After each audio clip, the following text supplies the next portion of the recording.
Ok, donc je disais, nous parlons de la vie de Dieu. Et la raison pour laquelle on en parle, c'est parce que c'est un cadeau qu'on a reçu de Dieu. Vous rappelez Jean 3, verset 16. Dieu a tant aimé le monde qu'il nous a donné son Fils Jésus, afin que quiconque croit en lui ne périsse point, mais qu'il ait la vie éternelle. C'est le cadeau de Dieu. Jésus, lorsqu'il a rencontré la femme samaritaine, je l'ai dit, il lui a dit deux choses. Si tu savais qui se trouvait au-devant de toi et qu'est-ce qu'il était sur le point de te donner, tu aurais demandé et il t'aurait donné. Il ne faudrait pas que on ne bénéficie pas des choses de Dieu juste par ignorance. Il ne faudrait pas que la seule raison pour laquelle tu n'as pas manifesté les grâces de Dieu, tu n'as pas manifesté pleinement les dons de Dieu, il ne faudrait pas que ton seul péché soit ton ignorance. Hmm. Il ne faudrait pas que ton seul péché soit ton ignorance. Souvent, quand on était petit et qu'on partageait l'argent entre frères et sœurs, vous allez voir, les plus petits vont chercher les pièces qui sont les plus grosses. Parce qu'ils ne savent pas que même les pièces les plus petites, là, parfois, elles ont plus de valeur. Si tu leur donnes des billets, même ils ne veulent pas. Parce que pour eux, c'est papier. Il faut leur donner les pièces. Il faut que ce soit gros. Il ne faudrait pas que ton seul péché soit l'ignorance. On a souscrit au même Dieu. On a le même Seigneur. Il est mort pour nous tous. Et il nous a donné à tous un cadeau qui s'appelle la vie. Est-ce que tu connais la vie de Dieu? Est-ce que tu sais ce que c'est réellement? Et j'ai dit qu'il y a trois dons majeurs qu'on a reçus de Dieu. Le don majeur, c'est Jésus. Et Jésus vient avec trois dons majeurs. Premièrement, la vie éternelle. Deuxièmement, ce qu'on appelle la justification ou bien la justice. On va en parler une prochaine fois. Et le Saint-Esprit, le don de l'Esprit, qu'il a donné avant de quitter la terre. Et on s'est intéressé à la vie de Dieu, la vie éternelle. Je nous ai dit que ce n'est pas le fait d'exister, parce qu'on existe déjà. On ne promet pas l'existence à quelqu'un qui existe déjà. La vie éternelle, ce n'est pas la vie que nous, les humains, nous vivons. C'est la vie de Dieu. Dieu a sa manière de faire, il a sa manière d'agir, il a son comportement. Il y a des réalités qui caractérisent Dieu. Nous, les humains, on est caractérisés par la mort, par la faiblesse, par le péché, par un certain nombre de réalités, par la naissance, par la croissance, tout ce que vous voulez. Dieu, lui, est caractérisé par d'autres réalités. Et c'est cette vie-là qu'il nous donne gratuitement par Jésus. Donc il faut que tu saches c'est quoi la vie éternelle. La vie éternelle, ce n'est pas une vie qui dure longtemps. Parce que Jésus a fait 33 ans, mais il a vécu une vie extraordinaire. Ce n'est pas la longévité d'abord. Ce n'est pas parce qu'on dit éternel que c'est une vie de longévité, non. Ça va au-delà de ça. La longévité est inclue dedans, mais ça va au-delà de ça. La vie éternelle. La vie éternelle. C'est la vie que Dieu, lui, il vit au quotidien. C'est ça. Et il a voulu nous rendre participants à cette vie-là. Il a voulu que nous, on puisse vivre la même vie que lui. Donc, qu'est-ce qu'il a fait? Il a envoyé Jésus. Il a permis à Jésus de vivre la vie en tant qu'humain. En tant qu'homme, Jésus a vécu cette vie-là. La Bible dit, en lui a habité toute la plénitude de la divinité. Donc, il était homme et toute la plénitude de la divinité, toute la vie de Dieu a habité en lui. Donc, il a vécu un homme qui a vécu la vie de Dieu. Et quand il a fini de vivre cette vie, voici la Bible dit, il a laissé cette vie afin que nous puissions la prendre et la vivre aussi. Je peux vous donner une image pour bien comprendre ça. Je vous donne une image pour bien comprendre. Vous vous rappelez de l'histoire d'Élie et d'Élisée? Qui se rappelle de cette histoire? Élisée fait une demande à Élie. Il dit qu'il y ait sur moi, je te prie, la douce portion de ton esprit. En d'autres termes, je veux vivre ta vie. Je vais participer aux mêmes réalités que toi. Je veux moi aussi vivre les mêmes miracles que toi. Je remarque, Élie, que entre toi et moi, il y a comme un fossé dans les différentes opérations qui nous caractérisent. Toi, Élie, tu arrives à faire certaines choses, moi je n'arrive pas. Qu'il y ait sur moi la douce portion de ton esprit. Quand Élisée fait cette demande, Élie dit c'est une chose difficile. Mais si tu me vois monter, tu vas recevoir ça. Vous vous rappelez de l'histoire? Il traverse le chemin de Gilgal, Jéricho, jusqu'à ce qu'ils arrivent au Jourdain. Arrivés au Jourdain, il y a les chars de feu qui viennent prendre Élie dans un tourbillon. Et Élie est pris, il est enlevé. Quand Élie est enlevé, il y a une chose de lui qui reste, c'est son manteau. C'est le manteau qui est resté. Quand le manteau est resté, vous savez ce qu'Élisée a fait? Il a pris son vêtement, lui-même le manteau qu'il avait, il a déchiré. Et il a pris le vêtement de son père et il a porté. Quand il a porté le vêtement de son père, il a repris le même chemin. L'eau, le Jourdain, qui obéissait à la voix d'Élie, le Jourdain qui reconnaissait Élie et qui s'ouvrait quand Élie avançait, le Jourdain aussi s'est ouvert devant Élisée. Il n'est pas écrit qu'Élisée a fait des jeûnes et des prières pour ça. Le seul avantage qu'il avait eu, c'est d'être revêtu de la vie d'Élie. C'est d'avoir eu le manteau d'Élie. Voici une image qui préfigurait ce que Jésus était sur le point de faire avec nous. Il a vécu une vie d'exploit. Il a vécu la vie de Dieu. Il a gagné des batailles. Il a marché sur les eaux. Il a vaincu la mort. Il a vaincu le péché. Il a vaincu toutes ces choses. Et il a laissé sa vie. Nous, notre rôle, c'est de prendre cette vie et la vivre. À partir de là où il a laissé, tu ne reprends pas à zéro. Faut pas te dire non, je suis d'abord petit, je dois d'abord grandir. Non. Vie, ce que tu ne sais pas faire là, la vie de Dieu en toi, sait déjà faire ça. Jésus sait déjà guérir les malades. Jésus sait chasser les démons. Jésus sait communiquer la vie. Jésus sait faire des choses que toi tu ne savais pas faire à cause de la vie de péché que tu menais. Quand tu décides de venir à Christ et que comme Élisée tu laisses ton manteau, tu laisses ton ancienne vie, tu prends la vie de Jésus, tu commences à partir de là où Jésus s'est arrêté. Yes. Tu ne reprends pas à zéro. Voici pourquoi il dit, celui qui croit en moi, il va faire les œuvres que j'ai faites. C'est son standard. Mais il en fera de plus grandes. C'est la vie de Jésus. C'est la vie de Jésus. Quand tu acceptes Jésus comme ton Seigneur, comme ton Sauveur, tu laisses ta vie. Tu prends sa vie. Le Jésus que tu lis dans la Bible, ce qu'il était capable de faire, toi aussi, tu es capable de faire ça. C'est à partir de son standard que ta vie commence. C'est ça la vie éternelle.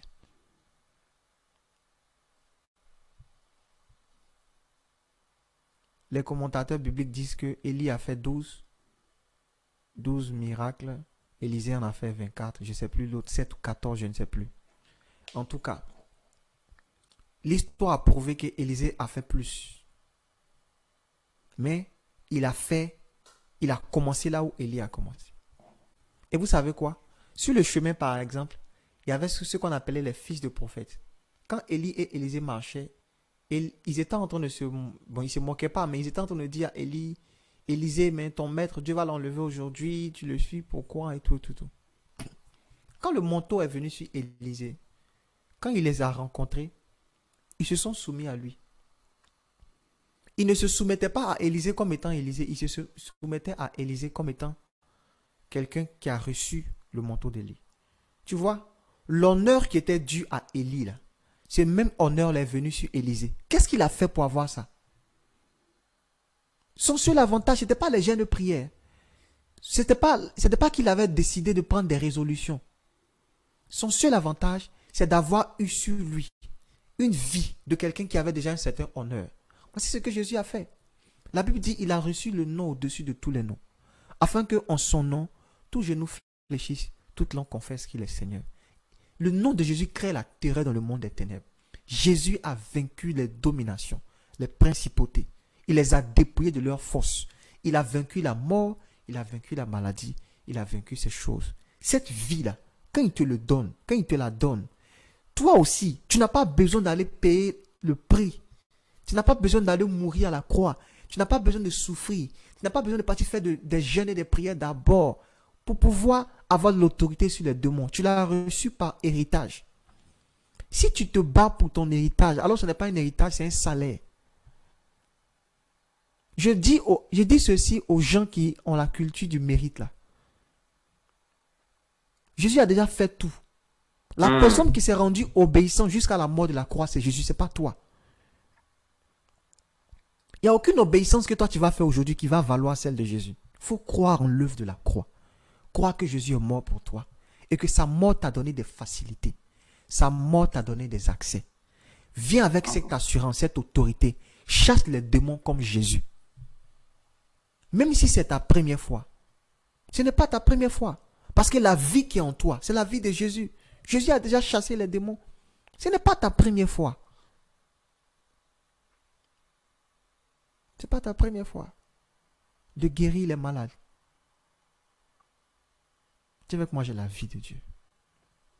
J'ai la vie de Dieu. Oui, c'est la vérité. Il ne faut pas avoir peur de le dire. Dis, j'ai la vie de Dieu. J'ai la vie de Dieu. J'ai la vie de Dieu. C'est ça. C'est ce qui est juste.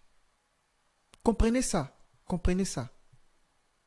Quelqu'un va me dire, mais c'est simple. Pourquoi vous voulez que ce soit compliqué? Prenez le temps de croire en ça. Prenez le temps de croire en ça.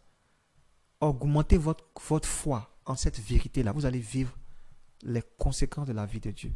Il faut croire en ça. Plutôt que de vous donner du mal à essayer de vous construire par votre propre justice. Croyez en ce que Jésus a laissé la vie. Maintenant, je ne sais pas ce que tu sais à propos de la vie de Jésus. Qu'est-ce qu'il faisait quand il était sur la terre? Est-ce que tu vois un peu les merveilles dans lesquelles il opérait? C'est ton partage.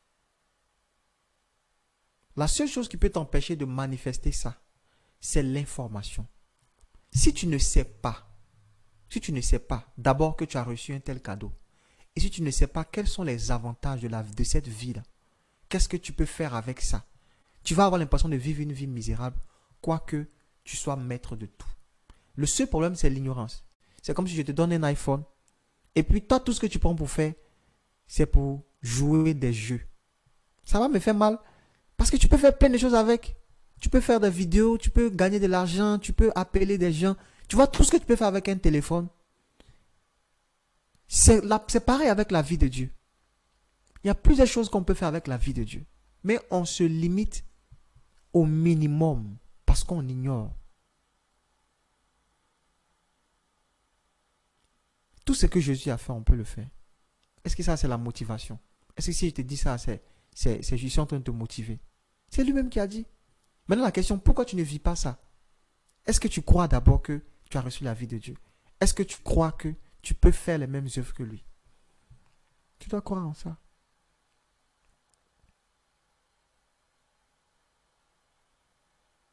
Tu dois croire en ça.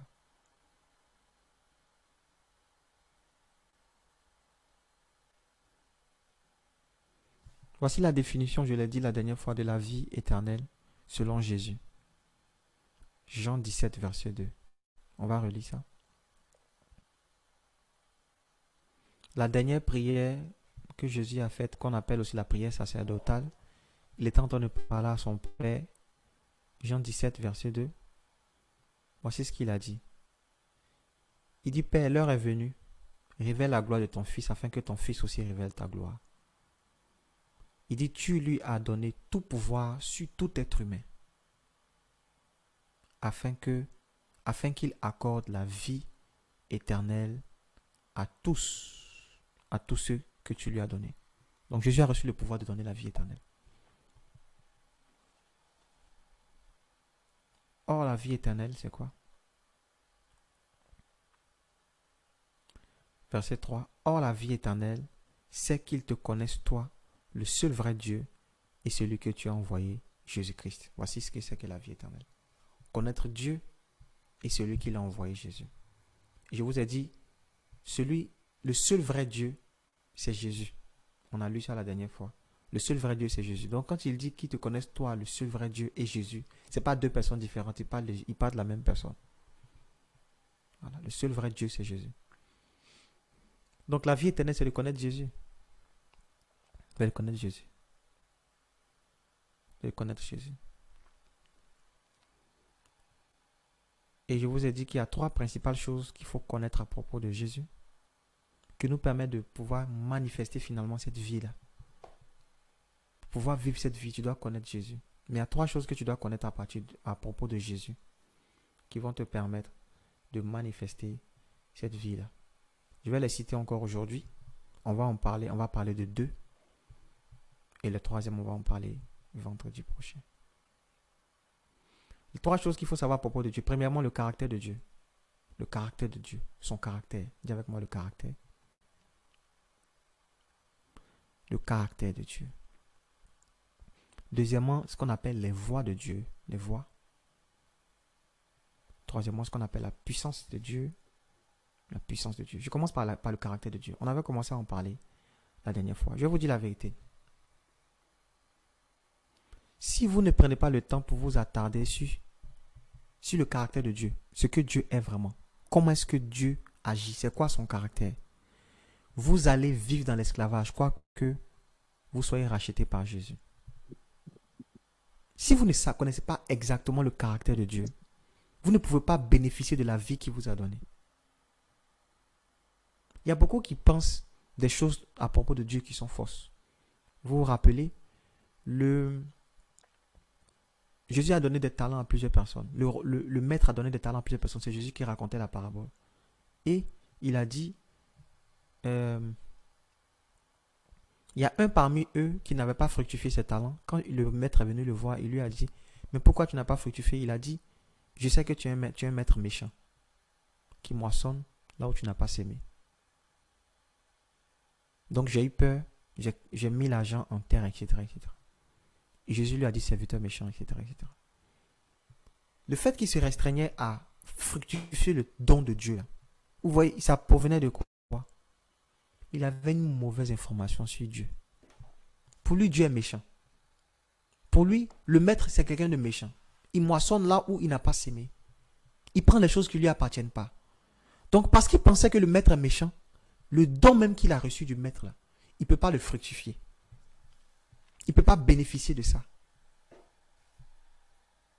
Je lui ai dit, si c'était vrai, tu aurais pu faire d'une autre manière. Même si ce que tu me dis est vrai, tu aurais pu faire mieux. Voici ce que Satan va faire.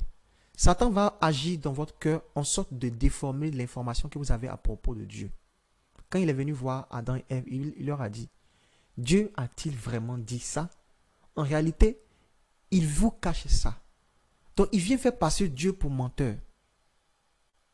Et si vous n'êtes pas sûr du caractère de Dieu, vous n'allez pas bénéficier pleinement de tous les avantages qu'on a en lui.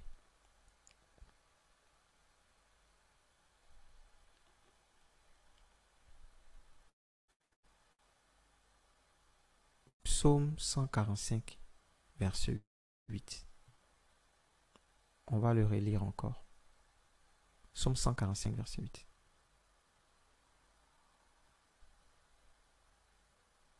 Psaume 145, verset 8. On peut lire ça? Psaume 145, verset 8. Mhm. L'Éternel est miséricordieux et compatissant, lent à la colère et plein de bonté. Mhm. L'Éternel est bon envers tous, et ses compassions s'étendent sur toutes ses œuvres. Toutes Amen. tes œuvres te loueront, ô Éternel, et tes fidèles te béniront. Amen. Regardez, Amen. l'Éternel fait grâce et il est rempli de compassion. Dieu, c'est un Dieu de grâce et de compassion. Il est lent à la colère, il est plein de bonté. Juste cette information-là. Parce que beaucoup d'entre nous, on ne le sait pas vraiment. Il faut regarder la culpabilité dans laquelle on vit. Regarde comment on vit dans la culpabilité. Regarde comment tu vis dans la culpabilité. Regarde comment tu vis dans la condamnation. Il y a beaucoup qui finalement s'éloignent de Dieu parce qu'ils ont peur, après avoir péché, que Dieu puisse les tuer. Donc, ils restent finalement loin de Dieu, de l'église, de la présence de Dieu, parce qu'ils se disent que c'est quand ils vont se sentir bien là qu'ils doivent venir à l'église. Parce que pour eux, Dieu est un Dieu méchant. Il vous dit la vérité. L'enfant prodigue, quand il a fui la maison de son père et qu'il voulait revenir, il s'est dit, si je viens dans la maison de mon père, même si c'est pour être un esclave, c'est pas grave. Quand il est venu, son papa n'a pas fait de lui un esclave. Vous vous rappelez de ça? Quand il est venu, son papa a couru vers lui et il l'a pris dans ses bras. Il a fait un festin pour lui. Voici le cœur de Dieu. Voici le caractère de Dieu. Notre Dieu est un Dieu qui aime. Je dis souvent aux gens, si c'est le péché qui a poussé Dieu à nous aimer, la Bible dit qu'il nous a tant aimés. Tu penses que c'est ta justice qui va faire qu'il va te détester? Ou bien, il ne sait pas quoi. Comment je vais dire ça? Tu penses que c'est ta justice qui va faire qu'il va t'aimer encore plus? Bon, tu étais pécheur. Il t'a tellement aimé qu'il t'a ramené à lui. Maintenant que tu es venu à lui, tu es en train de vouloir faire des efforts pour lui plaire. Et quand des fois il t'arrive de rater, tu te dis qu'il va t'abandonner finalement. Donc lui, il déploie son amour pour te gagner. Et puis il prend sa colère pour te perdre. Qui peut faire ça? Est-ce que vous connaissez le caractère de Dieu?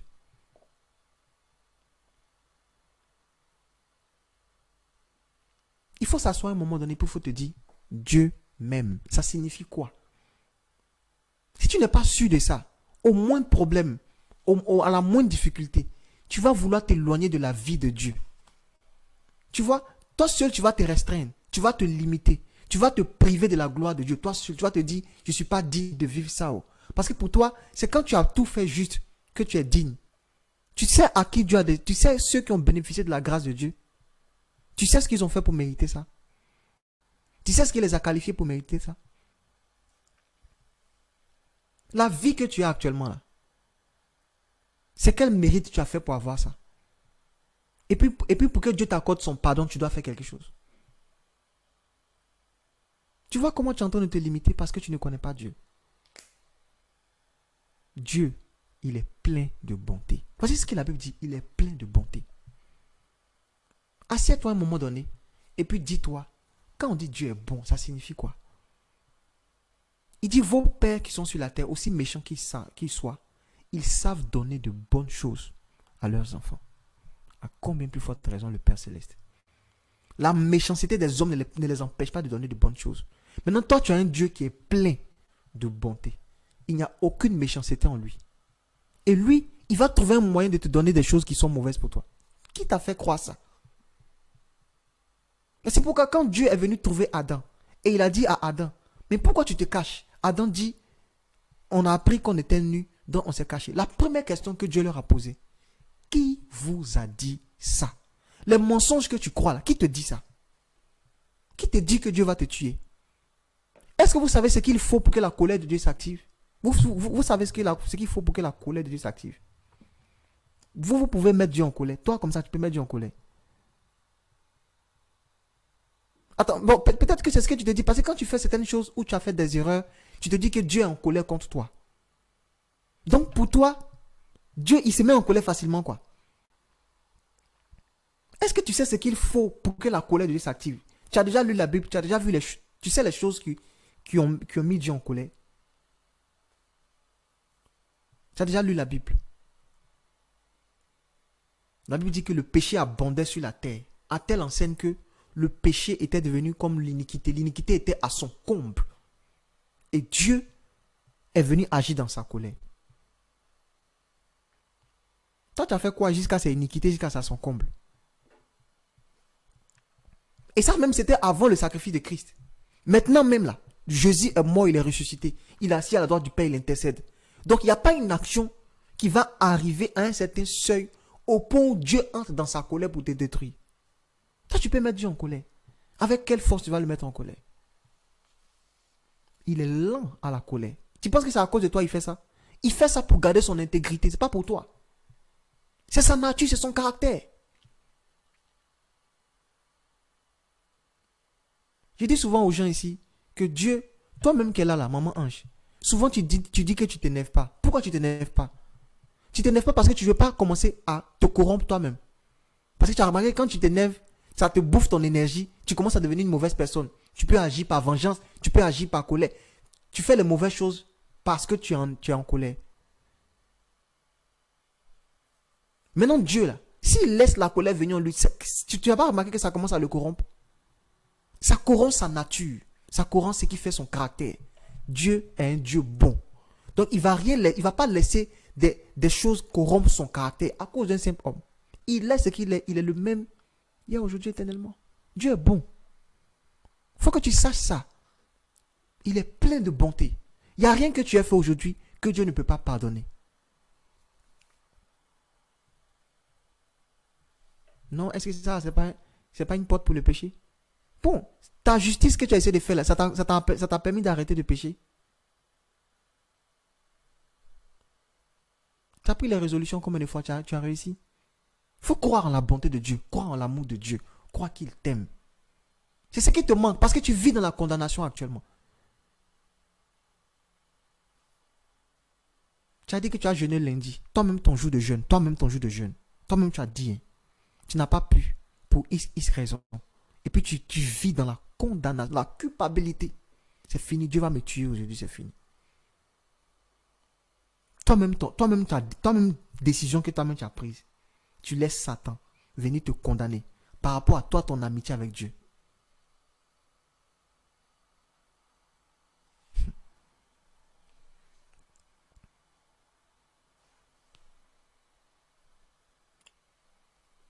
Sors de la culpabilité, sors de la condamnation. Je te dis ça pour que tu arrêtes de culpabiliser. Il n'y a plus de condamnation pour ceux qui sont en Christ. Est-ce que tu connais le caractère de Dieu? Quand dit quelqu'un est lent à la colère, c'est pas comme pour toi là. Hein. C'est pas pour toi où faut pas, c'est quand on t'énerve pas que voilà. Pour toi, c'est quand il n'y a rien que tu t'énerves pas. C'est pas ça. Dieu là, il est lent à la colère. C'est son caractère. Il est riche en bonté. Il faut que tu saches ça. Il faut que tu saches ça. Il est rempli de compassion. Est-ce que tu sais qu'il est rempli de compassion? Tu penses qu'il y a quelque chose que tu peux faire qui va faire en sorte que Dieu va vouloir te tuer? Quelqu'un qu'il est venu racheter par son sang au prix de sa vie. Donc il a donné sa vie pour avoir quelqu'un. Et puis il va laisser juste une petite erreur. Toi aussi. Toi-même souvent tu payes cher pour avoir ton téléphone. Quand le téléphone là se casse là, tu ne jettes pas. Quand l'écran se fissure, tu ne jettes pas. Tu changes l'écran là. Tu fais tout pour récupérer ta chose. Parce que c'est ta chose. 1, 2 fois, 4 fois, 5 fois, 10 fois. À combien de fois de raison Dieu? Dis avec moi, Dieu m'aime. Il faut que tu sois sûr de ça. Je peux vous montrer des versets bibliques qui prouvent Dieu est un Dieu de miséricorde. Le Dieu qui se venge là. Le Dieu qui... Vous savez ce qu'il faut pour que Dieu commence à agir dans sa colère. C'est difficile de mettre Dieu en colère. C'est impossible. C'est pas possible. Oubliez cette partie de lui. Croyez en son amour. Croyez en son amour. La miséricorde triomphe sur le jugement. Quand Dieu doit faire le choix entre juger quelqu'un et puis lui faire miséricorde, il choisit toujours de faire miséricorde. Toujours. Toujours. Donc s'il y a quelque chose qui s'est passé et puis tu te demandes, est-ce que Dieu va me punir ou il va me faire grâce? La réponse est déjà connue. Dieu fait toujours grâce. Toujours. Toujours.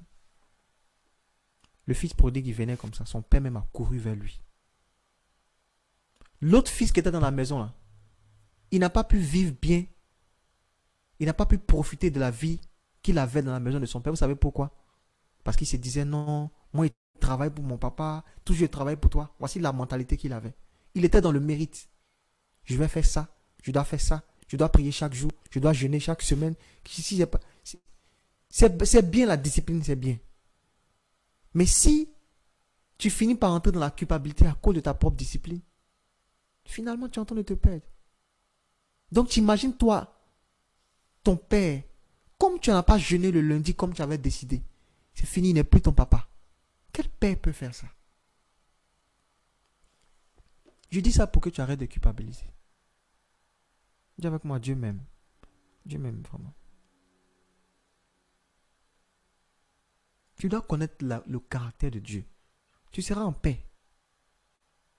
Dieu m'a abandonné. Bon, moi je vais faire un exercice avec vous. Les mensonges que vous croyez à propos de Satan, je veux que vous puissiez me les dire. Parce que moi, j'aime ça. Il y a des choses que tu crois là. Tu n'as aucun verset biblique pour croire en ça, mais tu crois en ça. Les gens qui font des songes, ils se lèvent un matin, puis c'est fini, ça devient leur vie. Je vais faire un songe là.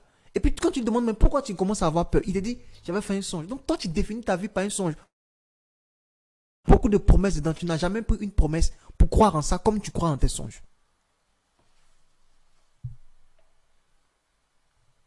Dieu m'a abandonné. Prouve-moi que Dieu t'a abandonné. Prouve-moi avec quoi tu peux me prouver que Dieu t'a abandonné.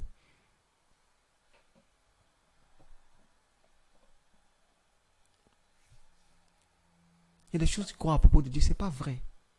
Connais le caractère de Dieu et puis sois en paix. Il dit, même si une mère abandonne son enfant, moi, l'Éternel, je ne t'oublierai jamais, jamais. Il n'est pas le genre de personne qui fait ça. Les choses que tu crois là, qui t'a dit ça? Qui t'a dit?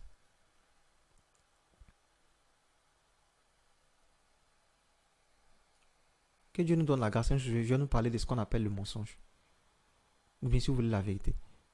J'ai déjà expliqué ça un peu, mais Satan opère par le mensonge. Et beaucoup d'entre nous, on tombe dedans. Vous ne savez pas c'est quoi la vérité. Vous ne savez pas Dieu. Plein de grâce, plein de bonté. Moïse a fait une prière. On va lire ça. Il a dit à Dieu, je vais te connaître. Et puis je vais vous dire, c'est que Dieu lui a montré de voix, donné de voix. Exode 33, verset 8. On peut lire ça. Exode 33, verset 18. Je peux vous montrer un verset biblique qui prouve que Dieu, chaque jour, chaque matin, qu'il se lève là, le premier habit qu'il porte là, ça s'appelle la miséricorde. Je peux vous montrer ça. Exode 33, verset 18. Moïse dit, fais-moi voir ta gloire. L'Éternel répondit, je ferai passer devant toi toute ma bonté et je proclamerai devant toi le nom de l'Éternel.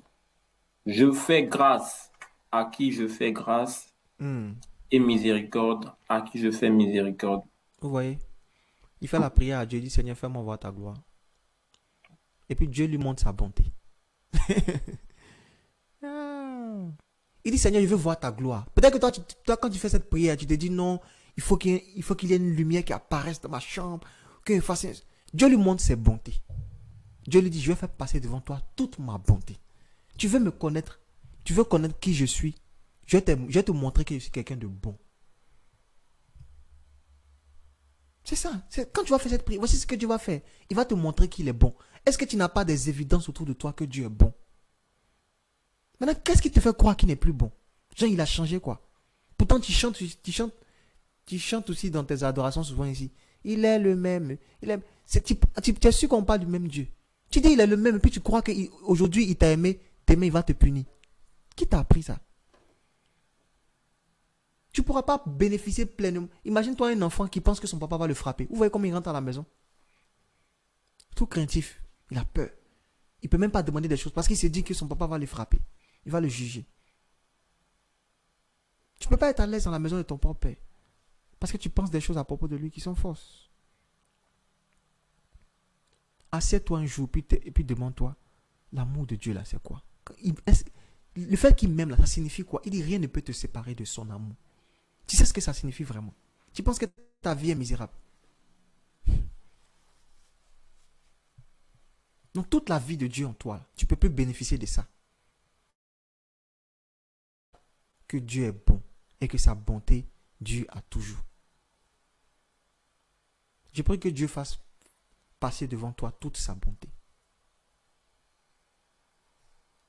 Je prie que Dieu te montre sa bonté. Qui te montre qu'il est bon? Alléluia. Il n'a pas dit amen.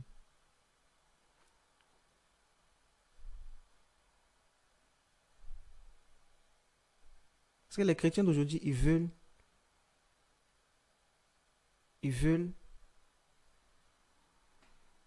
qu'on dise que Dieu va les juger. Quand tu leur dis ça, ça va pas. J'étais en train de prier pour une soeur, je lui ai dit, le Saint-Esprit veut te remplir maintenant. Je vais prier pour toi. Elle dit non, elle se sent loin de Dieu, donc elle sent qu'elle a besoin de se rapprocher de Dieu. Il a dit d'accord, il n'y a pas de problème. Dieu t'a déjà pardonné, mais je vais prier pour toi, que tu reçoives le don du Saint-Esprit, parce que Dieu t'aime.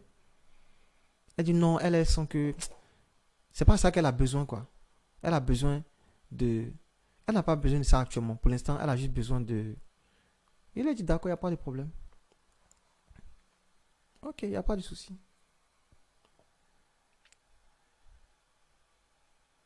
Donc, tu as quitté dehors, tu as passé des nuits à la maison, tu es venu à la maison, ton papa dit, ah, tiens, 5 millions, faut pas me promettre sur toi. Tu dis, non, papa, non, non, non, non, d'abord. Il est venu à la maison, il me calmer d'abord un peu. Vraiment, voilà. Après, si tu veux t'amener 5 millions après, mais pour l'instant, c'est bien beau, quoi. Vous voyez, non, c'est beau, mais c'est comme le fils pour dire, il est venu à la maison, son papa lui dit, oh, bon, on va faire la fête. Il dit, non, papa, ne veut pas la fête. C'est où ça qu'est le champ, là? Il est parti travailler dans le champ, d'abord. Laisse-moi travailler d'abord un peu d'abord. Voilà. Bon, il ne sait pas quoi. Mais tu vois que le Saint-Esprit n'est pas, il est gentleman, hein. Tranquille, quoi. Le jour où tu veux, Seigneur, le don que tu as voulu me donner là, ici, là, maintenant, il va te donner, c'est comme ça il est. Mais juste à cause de la culpabilité, juste à cause de la condamnation, tu te prives des grâces de Dieu. Pourtant, la chose même qu'il faut pour pouvoir t'éloigner du péché, là, la personne même qui convainc du péché, de justice, de jugement, c'est le Saint-Esprit. C'est lui qui dit, il n'a qu'à attendre d'abord. Après, toi, tu as géré ta chose, après, il va venir. La culpabilité va vous empêcher de recevoir les choses de Dieu pour rien.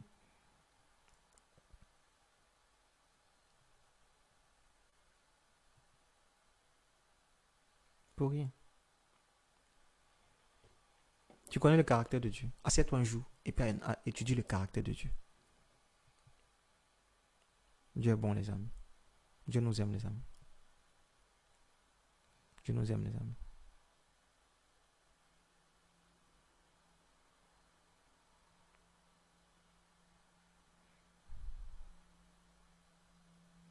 Dieu nous aime, les amis. Dieu nous aime.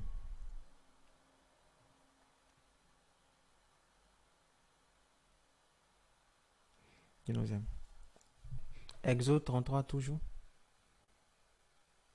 Exode 33 toujours. On va lire le verset. Pour bénéficier de la vie de Dieu, il faut connaître le caractère de Dieu. Dieu est bon. Dieu est bon.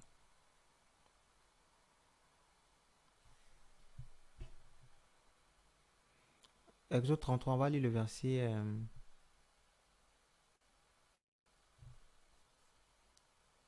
Verset 13, c'est la prière de Moïse. Verset 13, allons-y. Maintenant, si j'ai trouvé grâce à tes yeux, fais-moi connaître tes voies, alors je te connaîtrai, et je trouverai encore grâce à tes yeux. Amen. Considère que cette nation est ton peuple. Amen. Voici la prière de Moïse. Lui, il a demandé de voir la gloire de Dieu. Dieu lui a montré son caractère, donc sa bonté. Deuxième prière qu'il a faite, il a demandé à Dieu de connaître ses voies. C'est la deuxième des choses qu'il faut connaître à propos de Dieu pour bénéficier de la vie de Dieu. Tu dois connaître ce qu'on appelle les voies de Dieu. V-O-I-E-S. Dis avec moi les voies de Dieu. Moïse a dit, fais-moi connaître tes voies, alors je pourrai te connaître. Donc, on peut connaître Dieu par son caractère, mais on peut connaître Dieu aussi par ses voies. Les voies de Dieu, c'est les méthodes de Dieu. C'est les chemins que Dieu emprunte. C'est les manières de faire de Dieu. C'est la manière d'agir de Dieu. Comment Dieu fait ces choses-là, comment il opère. C'est ça qu'on appelle les voies de Dieu. Moïse dit, je pourrai te connaître et trouver encore grâce à tes yeux. Donc, pour trouver grâce aux yeux de Dieu et se maintenir dans la grâce de Dieu, il faut connaître les voies de Dieu. Il faut juste connaître comment Dieu a l'habitude de faire.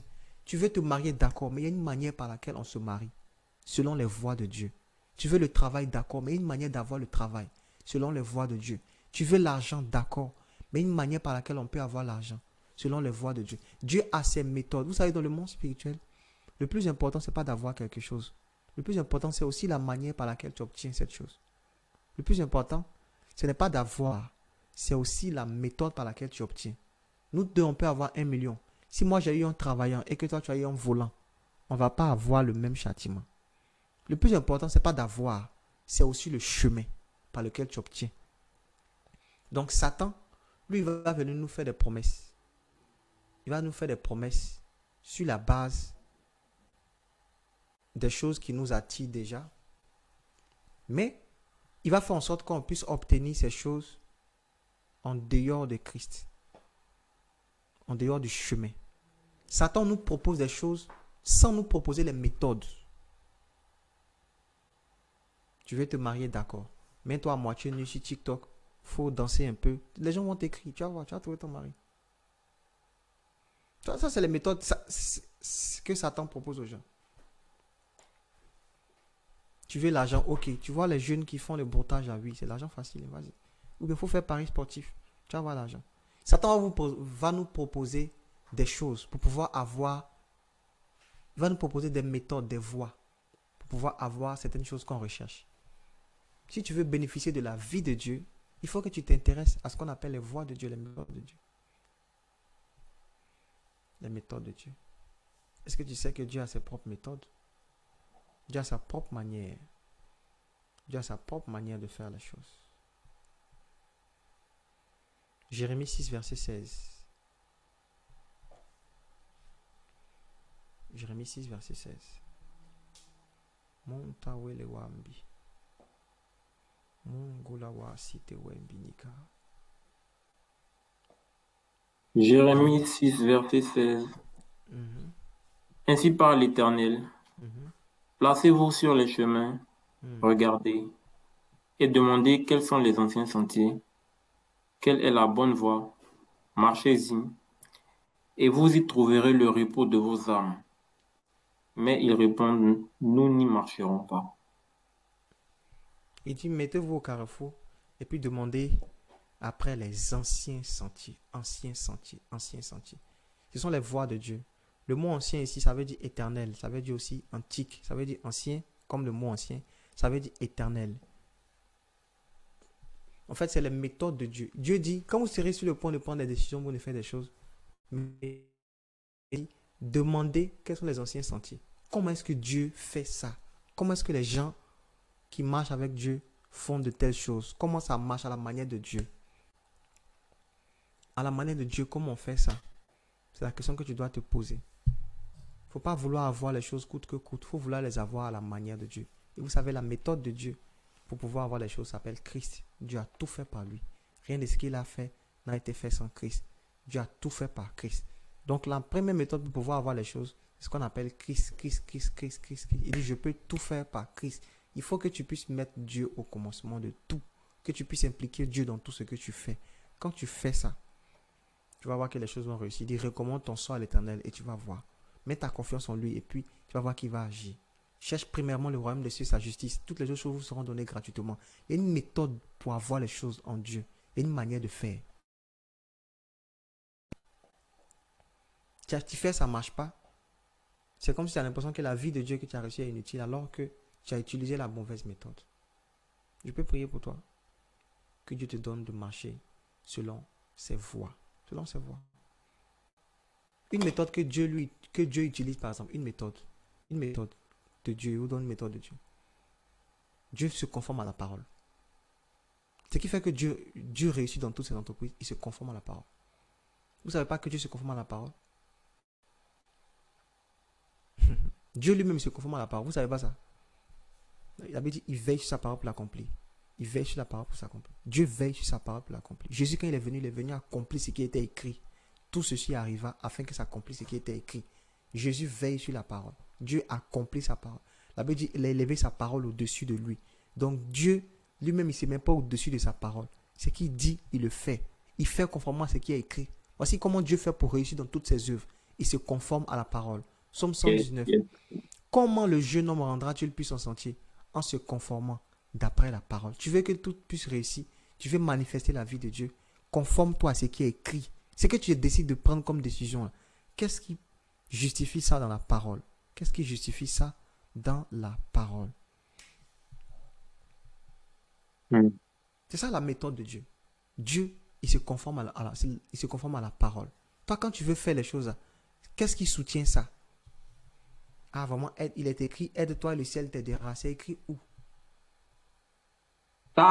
Souvent, on veut faire les choses aussi, mais nous, on doit prendre aussi nos initiatives. On doit faire aussi pour que Dieu lui-même peut nous faire. Montre-moi, c'est écrit où? C'est conforme à quel principe de Dieu? Ah, vraiment, je suis chrétien. C'est vrai que je ne prie pas beaucoup, mais ma relation avec Dieu, ça répond à quel principe? C'est vrai, tu me vois dans le monde, tu me vois dans les concerts mondains, tout, mais moi, il y a une relation avec Dieu. Ça marche. Qui a dit ça marche comme ça? Les ténèbres et la lumière ont quoi en commun? Depuis quand? C'est quelle méthode?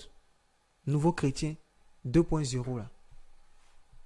C'est vrai, tu me vois ici dans le péché, mais il ne faut pas jouer avec ma relation avec Dieu. Hein. Ta relation avec Dieu, ça consiste en quoi?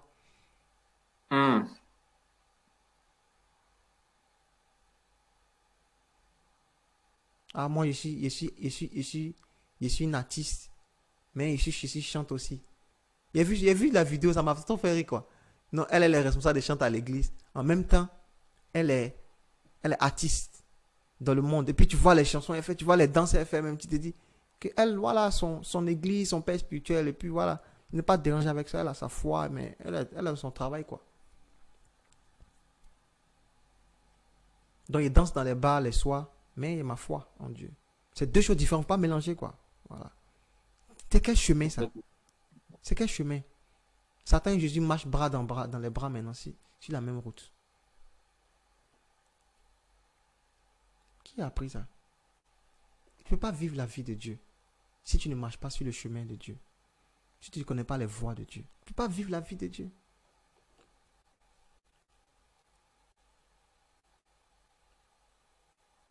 Quand le Saint-Esprit sera venu, il vous conduira dans toute la vérité. Voici le chemin que le Saint-Esprit va nous pousser à prendre. C'est le chemin de la vérité.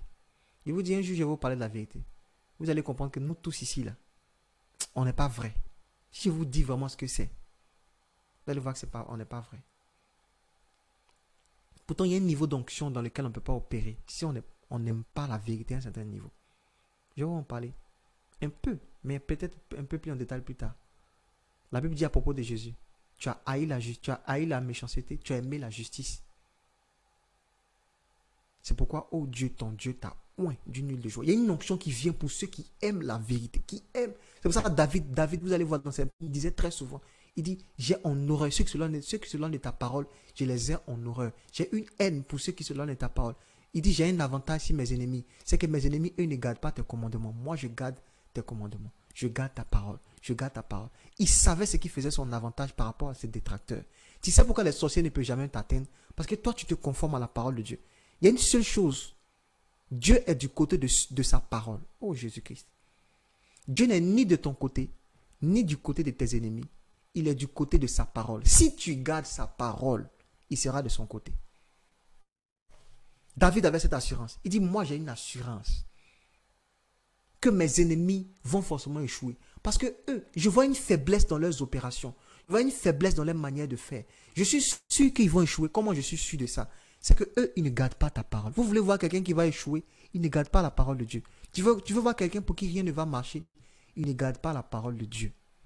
Je peux dire à 100%. C'est pour ça que je vous dis, n'acclamez jamais quelqu'un qui a d'autres voix que celle de Christ. Vos influenceurs, vous voyez sur les réseaux sociaux, ne les suivez pas. Nous-mêmes, on est chrétiens, si on a le Saint-Esprit là. C'est pas facile pour nous de s'éloigner du péché. On lutte par la grâce de Dieu. On lutte et le Saint-Esprit nous aide. Maintenant, ceux qui n'ont pas Jésus, ils vont vous faire croire qu'ils vivent bien. N'enviez pas de telles personnes.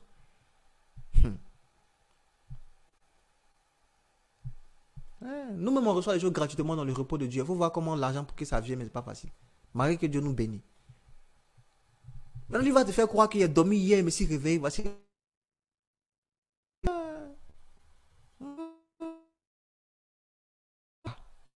Ne suivez pas. Dieu a ses propres méthodes. Ses propres méthodes. Psaume 103, verset 7. Dieu a ses propres méthodes.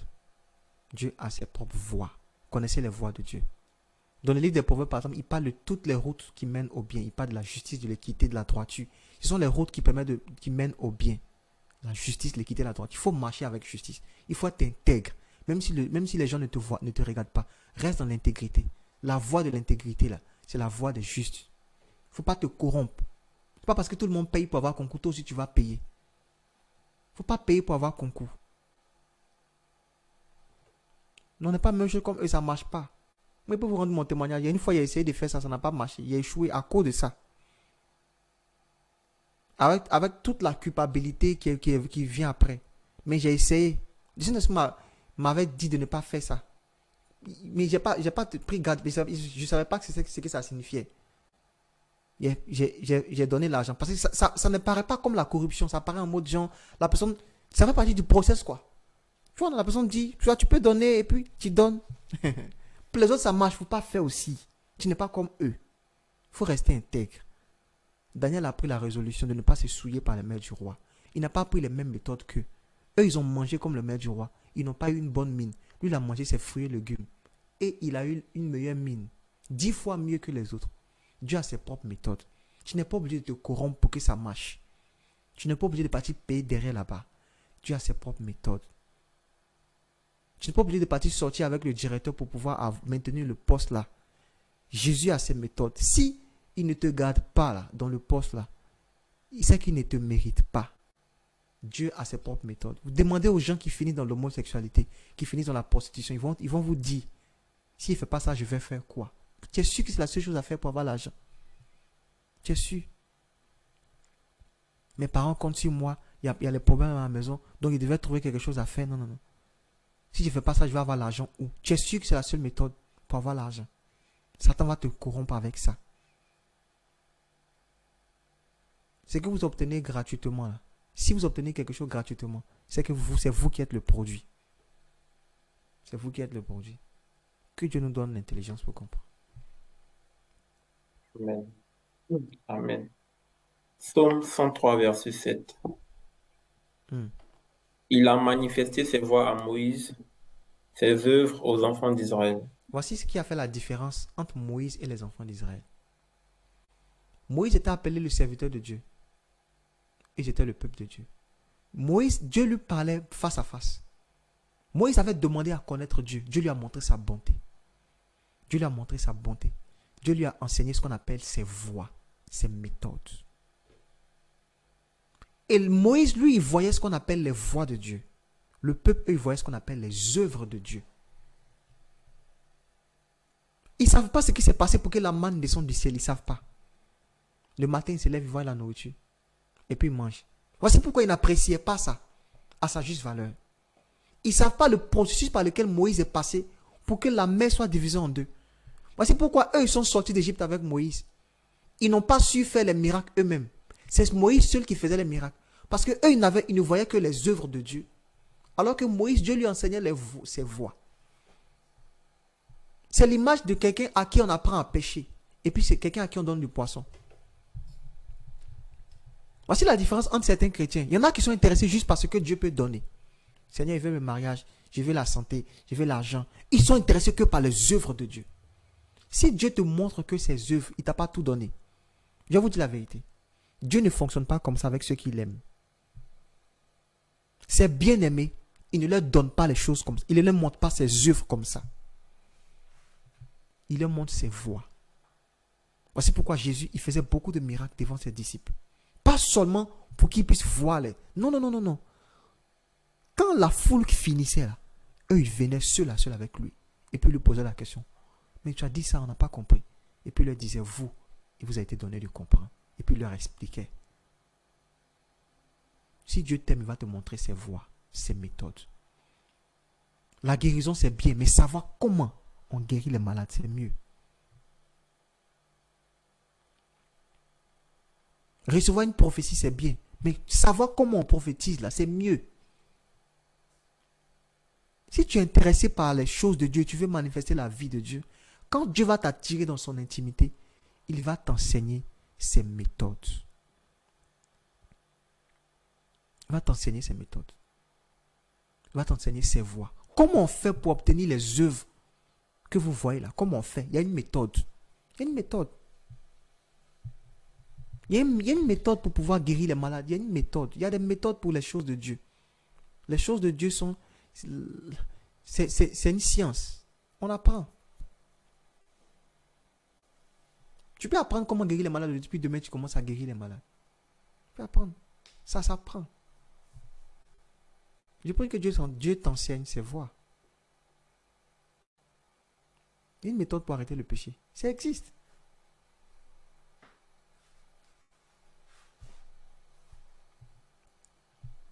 Que Dieu t'enseigne ses voies. À Moïse, il a montré ses voies. Et puis au peuple, il a montré ses œuvres. Maintenant, la question qu'il te pose, toi, tu veux être de quel côté? Le peuple a dit à Moïse, non, on ne veut pas que Dieu là-bas. Et puis il faut venir nous dire, voici comment on vit dans notre génération ici actuellement. Non, non, non, homme de Dieu, qu'est-ce que Dieu t'a dit? Quand tu lui as dit, mais, ah, on va prier ensemble. Ah non, non, non, non, homme de Dieu, non. Faut aller un peu plus en détail, va encore plus en détail. Donc c'est le moment d'écouter Dieu pour toi. Je ne sais pas quoi. Moi, j'ai une radio, quoi. Quand tu lui as dit, bon, on va prendre un temps de jeûne et prier ensemble. C'est toi que tu as jeûné. Hein? Tu lui as dit, bon, on va jeûner par rapport à ce que tu m'as dit, on va jeûner. C'est toi qui va jeûner. Hein? Parce qu'il ne veut pas voir, il veut pas connaître les voies de Dieu.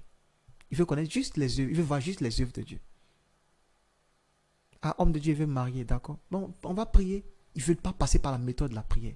Pourtant, parmi les voies de Dieu, il y a la prière. Dieu a instauré la prière comme la méthode par laquelle on peut faire venir les choses du ciel sur la terre. Ils ne veulent pas prier. Ils ne veulent pas prier. Oh. Ils ne veulent pas prier. Donc, ils finissent de te dire comme ça. Si pour toi, tarde un peu là, ils vont partir appeler un autre homme de Dieu. On dit, toi, tu es, voilà. Toi, on m'a dit que toi, pour toi, ça va un peu vite. Voilà. Quand l'homme de Dieu aussi va dire, bon, on va prier, ils vont partir voir un homme de Dieu. Jusqu'à ce qu'il tombe sur quelqu'un qui va leur dire, d'accord, apporte-moi 3 poulets rouges, apporte-moi une somme de 500 000. Ils sont prêts à faire ça parce qu'ils veulent ça rapidement. Ils ne veulent pas connaître la voie de la prière. Aïe. Ah, quand tu l'as dit, bon, on va prier ensemble, c'est que tu n'es pas puissant, quoi. Quand toi, tu es un homme de Dieu, tu l'as dit, on va prier. Toi, tu n'es pas puissant. Hein? Il faut leur dire, c'est fait. Voilà. Viens avec 3 bouteilles d'huile, 2 sachets de sel. Voilà. Lave-toi cette nuit, mais mélange, c'est fait. Quand tu finis ça, c'est fait. Tu prends une offrande de chiffre 9. Ouais. Ces genre de choses-là sont inclus dans ce qu'on appelle les voies de Dieu. Dieu fonctionne comme ça. Si je vous dis Dieu ne fonctionne pas comme ça, c'est faux. Hein. Dieu fonctionne comme ça. Hein. Dieu peut demander à quelqu'un, va prendre le sel, prie avec. Dieu fait ça. Hein. Hein. Dieu fait ça. Faut pas. Moi, ici, prophète. Donc, Dieu fait ça. Dieu fait ça. Ils sont venus voir le prophète. On dit non, on est en train de construire notre maison là. Le fer est tombé dans l'eau. Il dit ok, envoyez-moi un bois. Il prend le bois, il met sur l'eau, puis le fer remonte. Dieu opère de façon bizarre. Voilà, on appelle ça les opérations de Dieu. Jésus veut guérir le malade, il prend la boue, il crache, il met sur les yeux. C'est ce qu'on appelle les voies de Dieu. Les voies de Dieu sont insondables. Personne ne dicte à Dieu comment il fonctionne.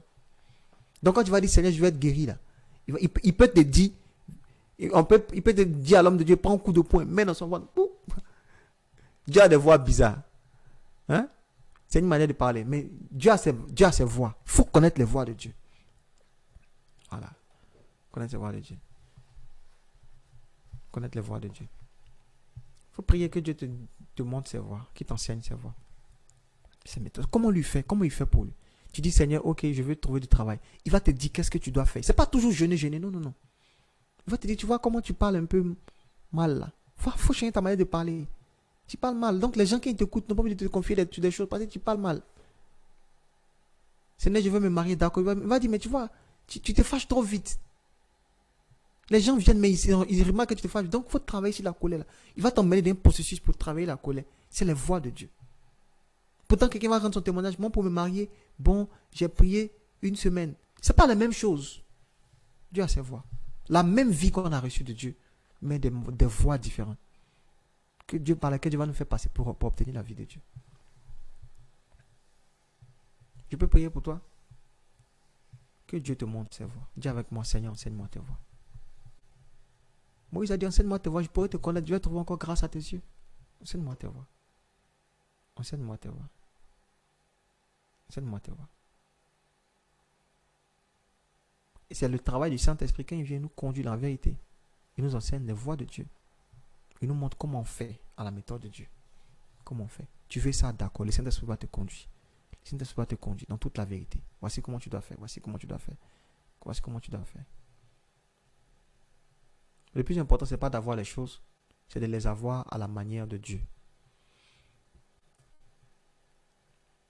Le plus important, je peux répéter ça, ce n'est pas d'avoir les choses, c'est de les avoir à la manière de Dieu. Dieu a des méthodes pour obtenir ce que tu cherches.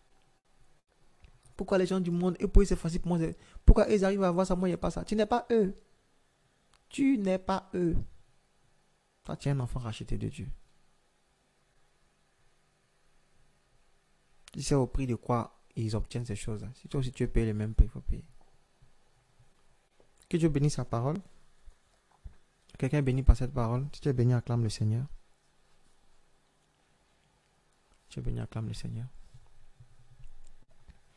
Tu es béni, acclame le Seigneur. Je nous dis ces choses pour qu'on soit en paix. On a déjà reçu.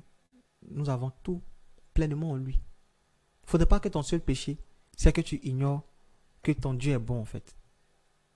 Ou bien que tu ignores ses manières de faire. Dans vos prières, demandez ces deux choses à Dieu. Seigneur, je veux te connaître. Je veux connaître ton caractère. Je veux connaître tes voies. Je veux connaître tes voies. Demandez ça à Dieu chaque jour. C'est une bonne prière. Parmi les prières à faire, voici des bonnes prières. Des bonnes prières. Seigneur, enseigne-moi tes voies. Enseigne-moi tes voies. Enseigne-moi tes méthodes. Enseigne-moi tes méthodes. Enseigne-moi tes méthodes. Enseigne-moi tes méthodes. Dieu a dit à Moïse, il faut parler au rocher. Il a frappé le rocher. Il n'a pas pu rentrer. Vous avez vu là, vous avez vu comment Dieu fait. Pourtant l'eau est sortie. Hein. C'est pas parce que ça marche que c'est Dieu. L'instruction que Dieu avait donnée, c'était ça, spécifique. Il a fait autrement. Ça a marché, mais c'est pas ce que Dieu avait dit. Dieu a ses voies. Dis Seigneur, enseigne-moi tes voies. On va prier comme ça. Dis Seigneur, enseigne-moi tes voies. On peut prier juste pendant 1 minute. On va pas prier longtemps. Hein. Juste pendant 1 minute. Dis Seigneur, merci pour ta parole. Enseigne-moi tes voies.